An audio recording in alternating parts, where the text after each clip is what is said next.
नमस्कार, मी निशिगंधाची मेजवानी या यूट्यूब चॅनलवर आपल्या सर्वांचे मनापासून स्वागत आहे।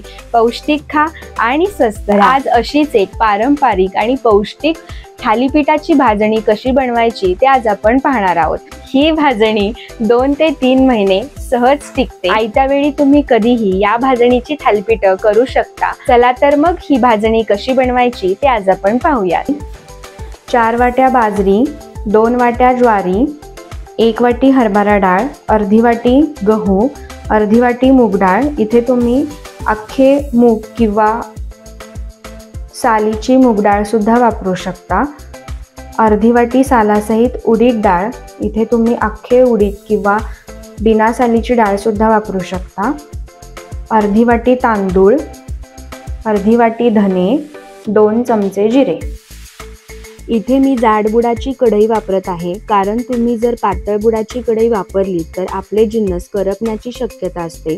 तर सर्वप्रथम आपण बाजरी भाजून घेऊयात। इथे एक काळजी घ्यायची आहे, सर्व जिन्नस मध्यम गॅसवरच भाजावेत, जेणेकरून आपले सर्व जिन्नस व्यवस्थित भाजले जातील।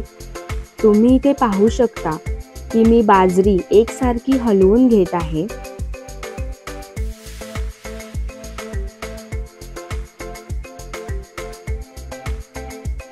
साधारण मला बाजरी भाजण्यासाठी 9 ते 10 मिनिटे लागली। तुम्ही ते पाहू शकता बाजरीचा कलर बदलला आहे, बाजरी चांगली भाजली गेली आहे।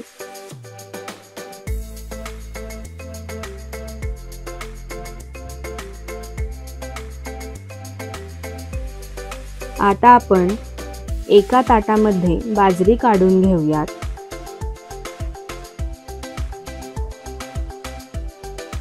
आता आपण ज्वारी भाजून घेऊयात। ज्वारी सुद्धा बाजरीसारखी चांगली भाजून घ्यायची आहे। तुम्ही ते पाहू शकता ज्वारी सुद्धा चांगली भाजली गेली आहे। ज्वारी भाजण्यासाठी साधारण मला 7 ते 8 मिनिटे लागली।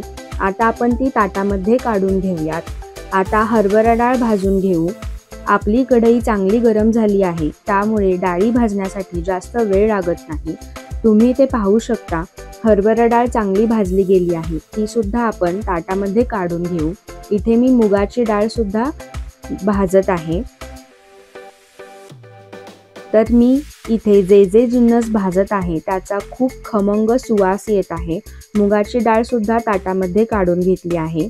इथे मी उडदाची डाळ भाजून घेत आहे।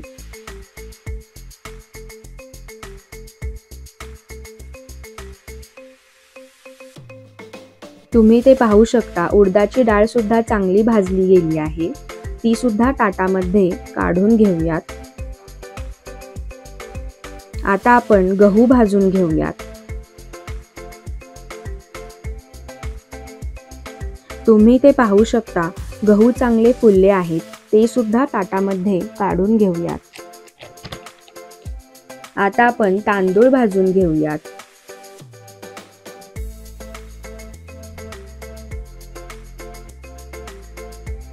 तांदळाचा कलर सुद्धा बदलला आहे, तांदूळ सुद्धा ताटामध्ये काढून घेऊयात। आता धणे भाजून घेऊयात। धणे आपण मंद गॅसवरच भाजायचे आहेत, जेणेकरून ते करपणार नाही। साधारण 1 मिनिटात धणे चांगले भाजले गेले आहेत। आता ते सुद्धा ताटामध्ये काढून घेऊयात। आता जिरे सुद्धा मंद गॅसवरच भाजून घ्यायचे आहेत। धणे जिरे भाजताना सुगंध खूपच छान येत आहे। तर जिरे सुद्धा ताटामध्ये काढून घेऊयात। तर तुम्ही इथे पाहू शकता सर्व जिन्नस भाजून तयार आहेत। ही भाजणी पूर्ण थंड झाली की गिरणीतून किंचित जाडसर दळून आणायची आहे, किंवा बेसन लाडूच्या पिठाप्रमाणे दळून आणायची आहे। तुम्ही ते पाहू शकता गिरणीतून भाजणी दळून आणली आहे आणि याच भाजणीच्या पिठाचे पुढच्या व्हिडिओमध्ये भाजणीची थालीपीठ कशी बनवायची ते आपण पाहूया। तर ही भाजणी रेसिपी तुम्हाला कशी वाटली हे मला अवश्य कळवा आणि आपल्या चॅनेलला लाईक, शेअर आणि सबस्क्राईब करायला विसरू नका। तोपर्यंत पौष्टिक खा आणि स्वस्थ राहा. धन्यवाद.